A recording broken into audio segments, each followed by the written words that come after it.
بسم اللہ الرحمن الرحیم۔ السلام علیکم ورحمۃ اللہ وبرکاتہ۔ اس تسبیح کو اپنی زندگی کا حصہ بنا لو۔ نبی کریم صلی اللہ علیہ وسلم یہ تسبیح بہت زیادہ پڑھتے تھے۔ یہ تسبیح اللہ کی لاڈلی ہے۔ حضرت قائب بن حجرہ رضی اللہ تعالیٰ عنہ سے روایت ہے کہ حضور نبی کریم صلی اللہ علیہ وسلم نے فرمایا، فرض نمازوں کے بعد کہی جانے والی کچھ اذکار ایسے ہیں جنہیں پڑھنے والا یا کرنے والا ناکام نہیں ہوتا۔ ان اذکار میں سے ایک یہ تسبیح ہے تو آپ صلی اللہ علیہ وسلم بہت زیادہ پڑھتے تھے۔ آپ صلی اللہ علیہ وسلم نے فرمایا کہ مجھے یہ تسبیح دنیا کی ہر چیز سے بہت زیادہ پسند ہے۔ تسبیح کے حوالے سے آپ صلی اللہ علیہ وسلم نے فرمایا کہ یہ تسبیح اللہ پاک کو بھی بہت پسند ہے۔ جو بندہ بھی یہ تسبیح پڑھے گا وہ بندہ کبھی کسی پریشانی میں، اچانک آنے والی مصیبت میں، بیماری میں، رزق کی تنگی میں مبتلا نہیں ہوگا۔ جو بندہ یہ تسبیح پڑھتا ہے اللہ اس کی دنیا اور آخرت دونوں کی زندگی میں اسے سرخرو کرتا ہے۔ دونوں جہاں میں کامیابی اس کا مقدر بنتی ہے۔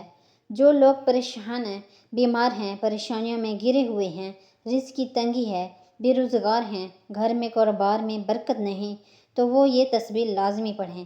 تمام پریشانیوں کا حل اس تسبیح میں ہے۔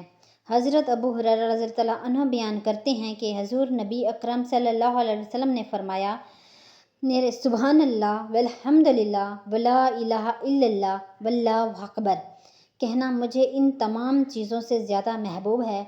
جن پر سورج طلوع ہوتا ہے اسے امام مسلم اور ترمذی نے روایت کیا ہے۔ حضرت ابن عمر رضی اللہ عنہ سے مروی ہے، انہوں نے فرمایا کہ سبحان اللہ مخلوقات کی عبادت ہے، الحمدللہ شکر کا کلمہ ہے، لا الہ الا اللہ اخلاص کا کلمہ ہے، یعنی کلمہ توحید ہے۔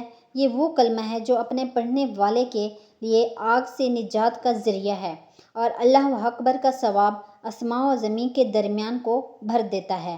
تو ناظرین، یہ وہ تسبیح ہے، وہ 4 کلمات ہیں جو اللہ پاک کو بہت زیادہ پسند ہیں۔ سبحان اللہ والحمد للہ ولا الہ الا اللہ واللہ اکبر۔ نبی پاک صلی اللہ علیہ وسلم یہ کلمات بہت زیادہ پڑھتے تھے۔ ان کلمات کو پڑھنے والا مرتے دم تک کبھی ناکام نامراد نہیں ہوتا۔ یہ کلمات پڑھنے والا ہر معاملات میں اللہ کی غیبی مدد پاتا ہے۔ تو اس تسبیح کو ہر نماز کے بعد رات کو بستر پر سونے سے پہلے لازمی پڑھیں۔ اکٹھے ملا کر پڑھیں یا علیحدہ علیحدہ کر کے پڑھیں، لیکن لازمی پڑھیں۔ انشاءاللہ دنیا اور آخرت میں یہ تسبیح آپ کی مددگار ثابت ہوگی۔ تو آپ بھی ان کلمات کو لازمی پڑھیں۔ اگر آپ کو ویڈیو اچھی لگی اسے آپ نے لائک کرنا ہے، شیئر کرنا ہے اور چینل کو سبسکرائب کرنا ہے۔ جزاک اللہ۔